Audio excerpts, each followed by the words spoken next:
Cauliflower పచ్చడి ఎలా తయారు చేసుకోవాలో నేర్చుకుందాం ఇవాళ. ఫస్ట్ క్యాలీఫ్లవర్ని చిన్న చిన్న పీసెస్గా కట్ చేసుకోవాలి.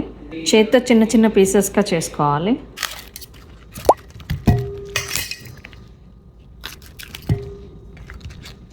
వీటిని ఇలా కట్ చేసుకున్నాం కదా, వీటిని మళ్ళీ చిన్న చిన్నగా తీసుకోవాలన్నమాట.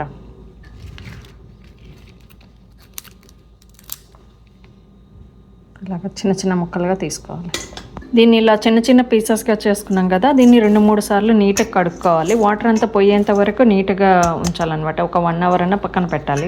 బాగా కడుక్కొని పక్కన పెట్టాలి. స్ట్రెయిన్ చేసుకోవాలి. వాటర్ అంతా పోయేంత వరకు నీట్గా ఉంచుకోవాలి. దీన్ని ఇలా నీట్గా వాష్ చేసుకున్నాను. ఇప్పుడు పక్కన పెట్టుకోవాలి కొద్దిసేపు, అట్లీస్ట్ 1 అవర్ 1.5 అవర్ పక్కన పెట్టేసుకోవాలి. వాటర్ అంతా మొత్తం డ్రైన్ అయిపోయి ఆ వాటర్ అస్సలు ఉండకూడదు. ఒక ప్యాన్ పెట్టుకొని ఇందులో కొంచెం ఆయిల్ వేసుకోవాలి. ఆయిల్ వేసుకుందాం.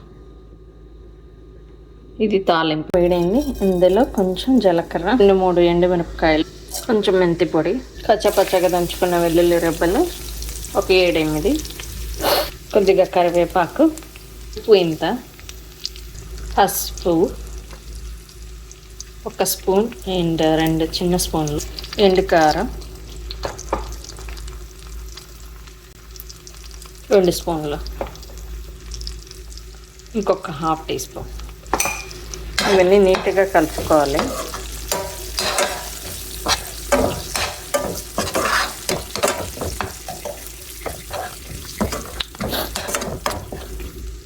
ఒక 2 మినిట్స్ అంతే, చాలు, సరిపోద్ది.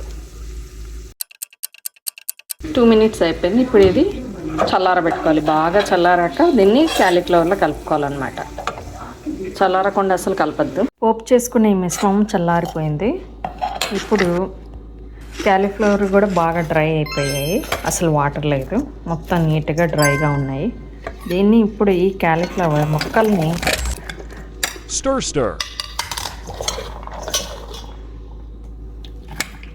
ఇప్పుడు ఈ మిశ్రమాన్ని నీట్గా కలుపుకోవాలి. మొత్తం ఈ పోపు వేసుకునేదంతా ఈ క్యాలీఫ్లవర్ ముక్కలకి బాగా పట్టాలన్నమాట.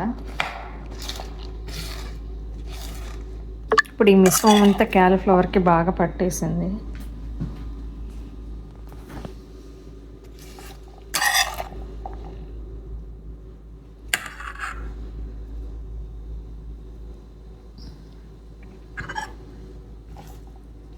ఈ మిశ్రమం అంతా క్యాలీఫ్లవర్కి బాగా పట్టేసింది. ఇప్పుడు దీన్ని ఒక రోజు పక్కన పెట్టేయాలి. ఇంకా యాడ్ చేసుకోండి. నా దగ్గర బాగుంటుంది అది. ఒక 2-3 టీ స్పూన్స్ యాడ్ చేసుకోండి. యాడ్ చేసుకున్నాక దీన్ని మంచి కలపండి. మళ్ళీ